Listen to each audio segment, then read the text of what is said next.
Nityanandam Paramasukadam Kevalam Jnanamurtim Dvandvatitam Gagana Sadrusham Tattvamasyadilaksham Ekam Nityam Vimalamachalam Sarvadi Sakshi Bhutam Bhavatitam Trigunarahitam Satgurum Tam Namami. Nityanandam, and welcome to this morning's episode of Living Advaita. For the last few days, I've been going through a book, very beautiful book, called The Essence of Living Enlightenment. I've mentioned how this is such a great book as far as getting familiar with Swamiji's newer teachings is concerned. Within the essence of living enlightenment, the four tattvas, the four great powers, Sampurti, Shraddha, Upayanam, and Apyayanam, are revealed. That is integrity, authenticity, responsibility, and enriching. This is a great book that we should all read if we're regular satsangis, but don't necessarily understand what Swamiji is referring to when he uses these Sanskrit terms, or when he uses words that he has reappropriated, words to which he has given updated meanings. So if you're somebody who loves to listen to Swamiji, but maybe you're a little bit new to Sangha, then definitely you should get The Essence of Living Enlightenment, which is available as a completely free download online. As with the other videos, I'll put a link to that in the description box here if you're watching this on YouTube. If you're watching it live, then check out the Living Advaita Facebook group. The link is already there. So for the last few days I've been going through this book, and I mentioned that I'll feature this book for the rest of the week, and that every week we'll introduce one new free linguistic gift Swamiji is offering to all of us. However, we're going to change things up a little bit. Instead of waiting until the end of 1 week and introducing the next book on Monday, we're introducing the next book right now. Yesterday was Jeevan Mukthi Brahmotsavam. That means the birthday, the celebration of the anniversary of the publication of Swamiji's great book, all of our favorite book, Living Enlightenment, the original form. In this original Living Enlightenment book, hundreds of pages, more than 800 pages of wisdom can be found, teaching us everything about the inner workings of our human emotions, teaching us core yoga practices that we can immediately start doing just by following the graphs within the book in order to create a yogic body. Meditation techniques are there in order for us to create in ourselves a Vedic mind. That yogic body and Vedic mind was at the core of Swamiji's early teachings. Also within this book, unclutching is described in perfect detail, complete detail. So if you hear us referring to unclutching, or especially if you come to the upcoming Inner Awakening or Kumbh Mela program, when Swamiji speaks about Nityanandoham process, unclutching as the source of all visualization, just as silence is the source of all sound, it will be absolutely great for you to read this book first before coming, so that when he refers to unclutching, you have a little bit of background about what that means. Even briefly right now I can mention it, because I know a lot of Sangha members who have joined Swamiji after 2013, after 2014, we've kind of bypassed unclutching and gone straight into newer things, like causing the reality for others. We've moved on, but the foundation should still be there. So anybody who's been following Swamiji from the early days, the very, very early days, like 2005, 2006, you guys are the luckiest, most blessed beings. But even those like me who joined with Swamiji in 2009, who first attended a program then, at that point in time, Swamiji was truly creating the foundation for the enlightened buildings that he's creating out of all of us. That foundation can be found within Living Enlightenment. Besides that, even if you've read the book 10 times, 15 times, 20 times, each time you open it, it's going to give you a new click. There's no such thing as outdated information. Just as Swamiji himself is continuously expanding, just as he himself is raising himself beyond our expectations of enlightenment, so too do the words in his books. Swamiji actually performed prana pratishta to Jeevan Mukthi. He energized living enlightenment to have its own independent intelligence. That means when you ask this book a question, it literally answers you. The same way Swamiji tells us we can go to a temple deity, ask a question, and receive an answer. And it's literally true. Everybody in our Sangha has experienced this. The same way, living enlightenment, it's almost like a deity in its own right, or it is a deity in its own right. It's been energized. When we connect with this book, we're not just reading, we are experiencing. Swamiji said so beautifully in yesterday's evening discourse, it's not just a book called Living Enlightenment, it is Living Enlightenment in book form. Yesterday I filmed a YouTube video about this just to introduce my regular YouTube viewers to Swamiji's teachings. A lot of them tell me that they really love Swamiji, they feel a deep connection, but they want to know where a beginner should start. Maybe they tune into a live satsang and they feel a little bit lost because it's a lot of Sanskrit. They feel some of the concepts revealed in Isavasya Upanishad or Kana Upanishad or Kata Upanishad. Maybe they go a little bit over their head. I have a lot of people ask, where should a beginner start learning what Swamiji has to teach? Actually, there are 2 books I recommend to all beginners. Living Enlightenment is number 1. Number 2 is Guaranteed Solutions, but I'll save that for another week. When it comes to making that decision to get to know Swamiji, we have to remember what he says about himself. He's alive in his form, he's alive in his teachings, and he's alive in his Sangha. Buddha, Dhamma, Sangha. When we connect with all 3, we connect with Swamiji's entire being. So of course, if a lot of you love him, if you look at his pictures, if you put the Atma Murti, like the Parartha Murti you see behind me, like the life-size energized cutout, even if you keep that in your home and talk to it all the time, really connect with Swamiji in that physical sense, you're connecting just with one aspect of the Master. If you also start internalizing his teachings, making them a part of your very life, and especially sharing them with others, enriching the world with his teachings, you're connecting with him on an even deeper level. And when you join Sangha, so that you're not just doing these things on your own, but you have a supportive community of people around you who also feel that deep devotion, that bhakti, then you're connecting with Swamiji in every possible dimension. This beautiful concept for connecting with him, the first time I encountered this idea of these 3 forms of the Master was within the pages of Living Enlightenment. Actually, my trade secret might be revealed. People sometimes ask me, how am I able to speak spontaneously without pre-planning a script and just talk and talk and talk? I can say that really started happening when I read Living Enlightenment from cover to cover back in 2009. When I first found Swamiji, I spent 1 weekend before I started the intense process of working my way to inner awakening, to life bliss engineering. First, I spent 1 solid weekend where I didn't even leave my apartment. I was in Vancouver at the time. I practically sat on my balcony from sunrise to sunset, reading Living Enlightenment just frantically, cover to cover, trying to soak up all the wisdom there. To this day, it remains my favorite book. I love this book. And really, you have to read it. The fact that Swamiji is giving this as a free gift to the world is just unimaginable. In Sanatana Hindu Dharma, it's understood that knowledge is free.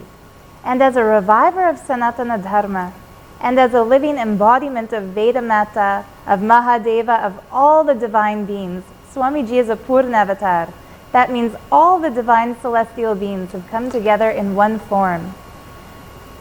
As an embodiment of the Vedas itself, Swamiji lives in total alignment, total integrity with everything Vedic.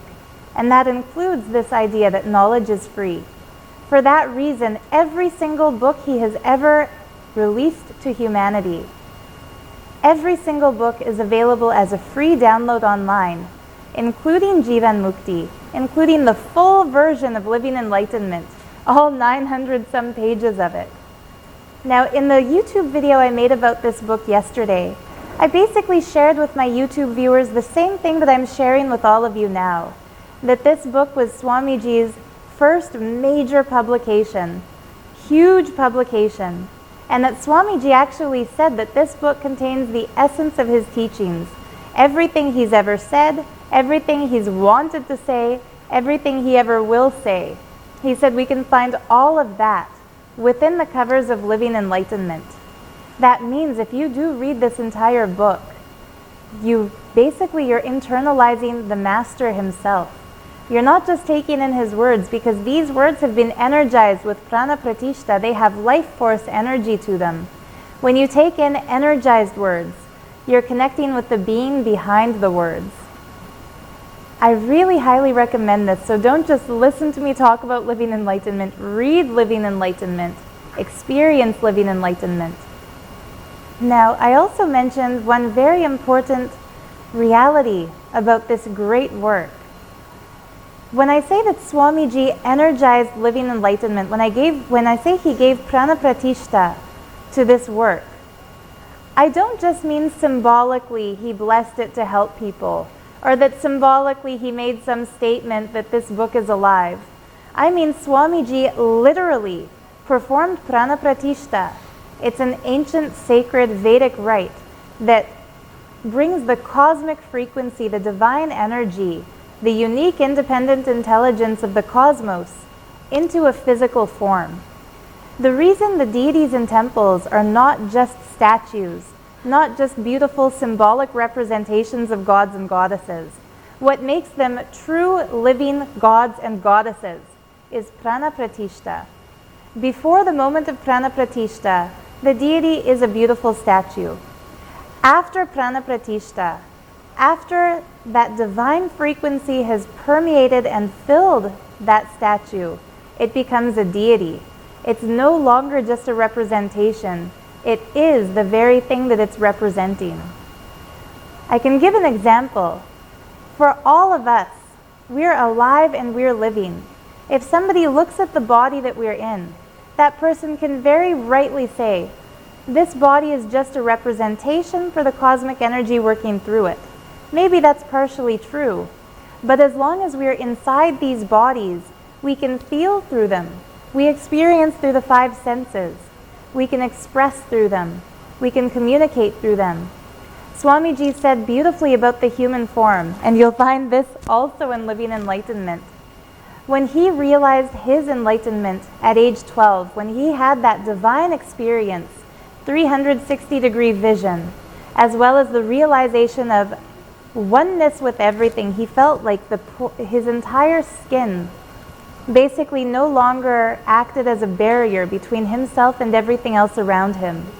When he experienced that moment of sheer oneness with everything, when he came out of that experience, he said, I am not the body, I am the body also. What raises this beyond what most people say enlightenment should be or could be, what people hypothesize. So many people say that when somebody realizes enlightenment or raises to the space of Advaita, they are no longer the body. Swamiji says, I am the body also. That doesn't negate the very real fact that here in this third dimensional reality, we experience him through the form of his body. The same way we can experience the gods and the goddesses through the form of their murtis. They literally live in those forms, the same way we live in our forms. So this prana pratishta, it's not just something symbolic. And when Swamiji reveals to us the great sacred secret that he himself performed prana pratishta to the book Living Enlightenment, that means we shouldn't just be casually flipping through these pages, tossing the book on the ground when we're finished with it, or tossing it on our bed and forgetting about it, or letting it get crumpled. We should be revering this book like the deity it is. That's why I've put it here next to me, actually above me, ornamented with flowers, to show that this isn't just some empty words on a page. This is a living, expressing entity. This is enlightenment. So really read the book. Now, some people have asked, with the physical book, it's easy to relate. It's easy to understand that cosmic energy is working through it. As human beings, we naturally feel a stronger connection with something that we can touch, something we can hold, something solid. But I was very excited to discover this morning that Swamiji hasn't just done prana pratishta to the physical book. Even the online version of the book is living. It's expressing. His words are alive. Not just the paper on which they're printed, but the words themselves. So yesterday in this video about living enlightenment, I mentioned to my viewers one thing that a lot of us within Nityananda Sangha do. Swamiji taught us to do this. It's one of my favorite things to do personally. Whenever we have a question or a doubt or a confusion, or whenever we want some clarity, or even if we just want a word or two from Swamiji, some advice to live by, we'll pick up a copy of Living Enlightenment, open it to a random page, and see what's there. When we open it to that random page and read, exactly where our eyes land, that's always the message we're meant to have at that moment. It's such a mystical happening. The answers that come up, it's not like we can somehow find a way to make them fit the situation. It's not some kind of a scam or a mental trick where we contort what we're seeing and make it fit the situation. It's a literal, real phenomenon. It's something unimaginable. I've tried it with other books, and it doesn't work. It works with other books written by Swamiji, of course, because they are all energized, but it doesn't work with just any book. Only a very divine book, a living book, can be used like this. So I mentioned to my viewers, don't feel badly if you don't have a physical copy of the book with you. If you're curious, if you're ready for Swamiji to speak to you, if you're ready for your question to be answered, if you're ready to open that communication, click on the link to the online version of the book. Download a soft copy. And although with the soft copy you can't just randomly open it or flip through the pages and come with an answer in that physical way, what you can do instead is close your eyes and scroll. And as you're scrolling, just be intuitive about it. Stop when you feel the time is right, point to your screen, open your eyes, and read that message. After finishing this video, I thought, whoa, what did I just tell people? Because I've never personally tried it that way. But I trust that because I chant the Satguru Vandanam before speaking, anything that comes out, it's only being said because Swamiji is making it happen. I can't take credit for any of the good that comes through my videos. I know very clearly it's him working. If ever there's a confusion about a concept, I'll know that that's my confusion. But whenever there's clarity, whenever something miraculous happens, I feel just so much joy to know that he's doing it through me. So here's one more case of Swamiji making something happen through me despite my own question about it, despite my own hesitation. So this declaration was made that people can go to the online version of the book, scroll to a random spot, point and read. And this morning I was so excited to find out what had happened. Literally every single comment under that video, every single person who tried this and shared their results had something beyond coincidence, beyond synchronicity, exactly the messages they were looking for. Those are the messages they got. So I'm going to do something unique in today's episode of Living Advaita. I think I'm living so much with Living Enlightenment, I'm saying that instead of the title of the show. I'll do something unique this morning, and that is actually read the comments that came to this video, because I'm sure you'll be as excited as I am if you're also interested in these miracle experiences. So the first comment was submitted by a lovely lady named Pais Ortiz, and Pais wrote, "Hi Ma, I actually did open the PDF you provided and asked a question before randomly scrolling through it. I was asking about someone I knew who died young from an accident. The message on the page was, what happens when someone has a premature death like a suicide or an accident?" I know exactly the page she's talking about. Swamiji explains perfectly in very clear detail the difference between suicidal death and accidental death, and what happens to the soul. How amazing is this? Of all the pages in the book, when she scrolled online and stopped randomly with her eyes closed, as someone who has never seen Living Enlightenment before, she stopped exactly on the spot that answers her specific question. Like I said, it's not just something general, something random that we can make it fit. This is a literal living energy. When you ask a question, when you scroll and you point, or if you have the physical copy and you randomly open it and point, exactly the message you're looking for, exactly the question you're asking, that's going to be answered. So when I read her comment, I thought, how cool, how exciting, this is great. But this morning, I noticed even more messages than that. They're continuously coming in from people who are experiencing this unbelievable phenomenon. I really feel this book is a living miracle. We have to share it with everybody. And not only share the book, but also tell them that this book has the power to answer our questions. Tell them how to do it. Tell them if they have the physical copy, open to a random page, point and read. Or if they have the online copy, no problem, it works this way too. Close your eyes, scroll, and read. The next point, it says, okay, this is what I open to. If we look at our life, we also keep the pain alive, doing just touch-ups by feeding our ego. The pain doesn't come from life, it comes from our expectation, from our ego. The question is not how to change ugliness into beauty, pain into pleasure, or mystery into happiness. The question is how to change the unconscious into the conscious, how to infuse awareness into ourselves and embrace reality as it is. So this was submitted by somebody who didn't actually ask a specific question, and she said, what a great concept to start pondering. Swamiji gave the first one an exact answer to a specific question. When there's not a specific question, the message that comes through is not a specific answer. It's something even beyond that. It's a point that we can contemplate. One commentary Swamiji gave about Upanishads. He said that Upanishads, they don't answer our questions. They give us a new thought current. I can already feel just by reading this quote, it was Safi Owens who shared this one. I can just understand by reading the quote of the text that she randomly opened the book to, randomly scrolled to online. Swamiji is gifting us with a new thought current through his words.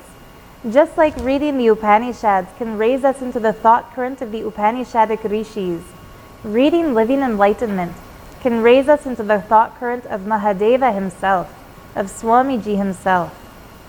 It's so beautiful. Another person commented, and somebody who's already commented on previous videos of mine asking questions about addiction, she wrote, "Thank you. I scrolled to the first page on karma. Laugh out loud. The basic truth about addiction is that you have lived your life vaguely, not fully with the whole being." Exactly an answer to one of her questions also. This was from Crystal Chic. She says, all I can say is wow. Really looking forward to reading the rest, and she can't wait to come to Inner Awakening. Then Edvita Losinis wrote, wow, the page you opened, that message was just what I needed in this moment. So of course in the video I also give a demonstration by opening to a random page and reading a message. In her case, she didn't even have to go to the link and scroll. That message itself was just what she wanted. So somebody else, Blossom Kitty, wrote, today I spoke with someone who told me that I need to drop the worry I have going around in my head. Guess what? I opened the link and scrolled without watching exactly to the worry section of the book. So again, a very specific answer to a very specific question. The next is from someone called Ayahuasca Magic, and he wrote, love your videos, make me feel like I'm charging up, love Swamiji. And he said, I just randomly scrolled, wow, page 171 on dual identities. It has a profound significance to me and something I've been thinking about all day. But the funny part about the man arriving home from a leadership talk, I'm listening to your video, preparing a leadership talk, and wondering if I understand what I'm talking about. exactly as the man in the example. LOL, go Swamiji. So how cool is this? The man himself has some questions about dual identity. And as he's watching this video about living enlightenment, he's preparing to give a talk on leadership. What's so amazing is that when he randomly scrolled and stopped on a specific page of Living Enlightenment, it wasn't just something about dual identity. It wasn't something just about leadership talk. It was something about dual identity, and the example given is exactly what he's experiencing in this moment. Sometimes inner awakening participants have asked me, when we come into the hall and Swamiji gives a discourse, he says exactly the words I've been thinking in my head. Is he really speaking directly to me, or is this just a coincidence? I've heard Swamiji himself answer this question also on many occasions. He said that when he speaks not only to the crowd, but also to the individual within the crowd. Whenever you hear Swamiji speak, if he gives a specific answer to something you've been wondering about, you can be absolutely certain that specific answer is for you. It's not just a coincidence. It's not just random. And it's not just happening to you, it's happening to each and every one of us. Whatever we ask when we're holding that space, Swamiji will just simply tell us exactly what we need. Now, Einar's Avatins commented, he told us, this is not a book, it's a spiritual blast. It is for free in the video's description, so don't be shy, start reading and practice the great truths revealed by Swamiji. It's great, one more person endorsing the great work. This is like Living Enlightenment for dummies. His words, not mine. I would say Living Enlightenment for awakening beings. He goes on to say also, usually I do the reading every day in the morning. First I ask something along these lines. What is it that you want to tell me today, Swamiji? To what should I put my attention on this day? Then I open up a page and point a finger, or sometimes just read the whole page. For curiosity, I did this again right now by pointing my finger. And what Swamiji said to him when he did this is, just sit by yourself as soon as you wake up in the morning. Close your eyes and visualize that all your things belong to existence. None of it is yours. Existence is so graceful that it has allowed you to have it. Feel the gratitude flowing in you towards existence. Experience this strongly and clearly. You will see suddenly the whole thing takes a 180-degree turn. You will wonder, what is really yours in the first place? Sannyas starts with gratitude. So really cool. It also said edit right before that last part, right before he shared about his experience doing the practice again right that moment. His very comment was about the fact that every morning he starts by asking Swamiji, what's the message? What should I do this morning to set the context for the day? After commenting that, when he opens to a random page, Swamiji gives exactly the definition, exactly the instruction what to do in the morning. As soon as you wake up in the morning, close your eyes and do this. Visualize all your possessions belong to existence.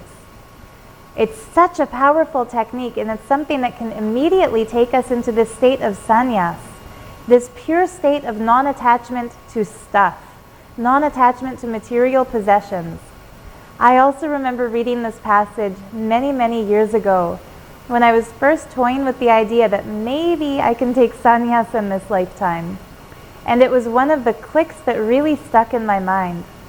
And to this day, whenever I feel myself forming an attachment to something, I revisit that beautiful understanding. Now, Kadhyota Radharani commented on his comment and said, Einars, oh my, I just read your comment and decided to do the same thing. Last few days I've spent in contemplation about my life goals. I'm torn between what society expects me to do and what I want to accomplish for myself. This is what I randomly pointed my finger at. And Swamiji wrote, how many people have felt fulfilled after reaching their goal? When you reach the goal you have set, You realize the goalpost is no longer there. It has moved further, and you want something else now. Just look in. See if you are really bringing up your children or just teaching them to be driven by greed and fear. Take a deep look at yourself and see if simply running the rat race gives you the feeling of real fulfillment deep within you. Are you doing what you're doing because that is what you really want to do? Or are you doing it because that is what is expected of you by your family, friends, and society? Her last comment here is, "This is amazing," with a giant smiley face. Her exact question was about contemplating her goals in life, and exactly the paragraph she pointed to after scrolling. Swamiji was creating a new thought current about maturing our aspirations, pushing the goalpost back further and further and further every time we seemingly reach that goal, reach that end result. Very recently, Swamiji gave a program on wealth. It was an abundance workshop. In that abundance workshop, Swamiji mentioned about the maturing of our expectations, the maturing of our intentions. He said that whenever you have something that you want, aspiration was the exact word he used. He said when our aspirations mature, we continue to grow in life, we continue to evolve. If we get stuck at a goal, even if we reach our goal, if the aspiration doesn't continue to mature, if we're not moving further, then we're going to be stuck, we're going to start to backslide. He said the maturing of the aspirations is what keeps seeking alive in us. After that, I remember people were saying, "This is so amazing. Swamiji is continuously coming up with new understandings, new lessons for us, new messages." And I was starting to wonder, back in 2010, during Living Enlightenment process, LEP, a great 48-day free program, Swamiji actually answered somebody. Somebody asked him, "Why do you constantly create new teachings?" Swamiji said, "I don't create new teachings. I continuously give the same teachings again and again and again in different words, in different language, in different examples." He explained that when he gives the same teaching in a different word, in a different example, in a different context, different beings, different people will be able to connect with that truth and experience it. He said he's revealing the same core principles again and again and again so that every single member of society can benefit from this great truth. By the comment, Kadyota wrote here, I can see exactly how that works. Because Swamiji was saying even back in 2009 that when you reach the goal you have set, you realize the goalpost is no longer there. It's moved further, and now you want something more. So it's not a new concept when he says that we have to mature our aspirations. It's just an updated way of saying that same thing. So this should solve any of our doubt, any of our question. When Swamiji says that everything he's ever said, everything he wants to say, everything he has yet to say can be found within the pages of this book. It's literally true. And I think we can have fun looking through this book and finding integrity and authenticity and responsibility and enriching and causing. It's all there. All we have to do is open it up with that readiness to see everything Swamiji is delivering. It's been a part of his expression from the beginning. Such a beautiful gift that he's giving all of us to come along on this journey. The next was someone called Inverted Seal, who wrote, "Using the method with the book you described in the video, it was an instant synchronicity. I've been having a lot of trouble with being more productive. The page I turned to was the page about worry and how our homes can be infested with typical thought patterns. The thought patterns we've had over the course of time. I guess my home must be filling with that, and it restricts my productivity." It's absolutely true. Swamiji tells us when we're stuck in a thought pattern, everything around us will start to imbibe that thought pattern.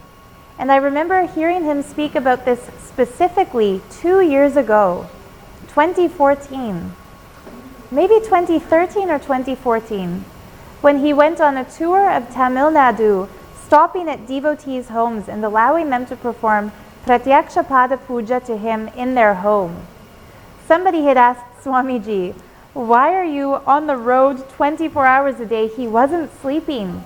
He was just going from house to house to house to house, visiting his devotees, letting them do this pada puja. Somebody was asking, wouldn't it be more beneficial, more productive, more lucrative to do an inner awakening in this time? And Swamiji explained the deep importance, the deep significance of inspiring people, allowing them to do pada puja in their homes, and allowing his form, the Purnavatar himself, to walk into the home. He described that whatever we live with on a daily basis, whatever thoughts we're constantly repeating in our heads, whatever actions we're constantly repeating physically, those are not just contained within our body and within our mind. They start to permeate the space around us. It's literally like an energetic infestation. If we're living with some kind of negative thought pattern, something that's holding us back, something that's repressive, we need to do something to flush that out. So I can really say, and I'm going to comment back to her today, to Inverted Seal, him or her, that when we're stuck like this, when we realize that our home has been filled with that toxic thought current, there is something we can do about it, and Swamiji has given us that technique, puja. So if you're not yet doing puja in your home, if you're not yet deepening your connection with the deities, with the gods and goddesses, or with the Master himself, start doing puja on a daily basis. This is the way that you can take whatever thought currents are affecting you and filling your space, whether that's worry, as is the case here with Inverted Seal, whether that's laziness, boredom, tiredness, lethargy, apathy, anger, animosity, greed, jealousy, whatever it might be. If you're going through some regular negative thought current, start doing puja daily. It's going to change your inner space, purify you, and it's also going to cleanse and energize the rooms around you. So I have more and more and more comments telling more and more miracles, but I can see that our time is out for the show today. I hope you enjoyed these amazing miracle experiences as much as I did. And now I'd like to conclude this episode by once again opening to a random page within the great book, The Living Energy of Living Enlightenment, and we'll ask Swamiji what message he has for all of us on this beautiful day.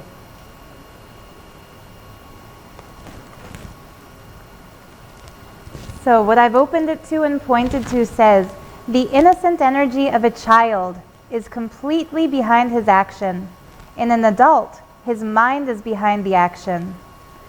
On this page, Swamiji is speaking so beautifully about the difference between innocence and the cunning mind. The difference between that innocent, pure expression and overthinking things. So this is on page 480 of Living Enlightenment. Let's take this as our message today. The innocent energy of a child is completely behind his action. Let's raise ourselves into that space instead of constantly running behind our minds. And please do open the free link if you don't have the physical book yet. Turn to page 480 and read the entire message that Swamiji reveals there. I'll also copy and paste that message into the Living Advaita Facebook group. And that way we can all see exactly the message Swamiji is giving us. For now, thank you for tuning in, and I'll see you again tomorrow morning in Living Advaita. Nityanandam. Om Purnamadav Purnamidam Purnat Purnamudashyate Purnasya Purnamadaya Purnameva Vashishyate. Om Shanti Shanti Shantihi. Hari Om Tat Sat. Sarvam Satguru Padukarpanamastu. Om Nityanandam.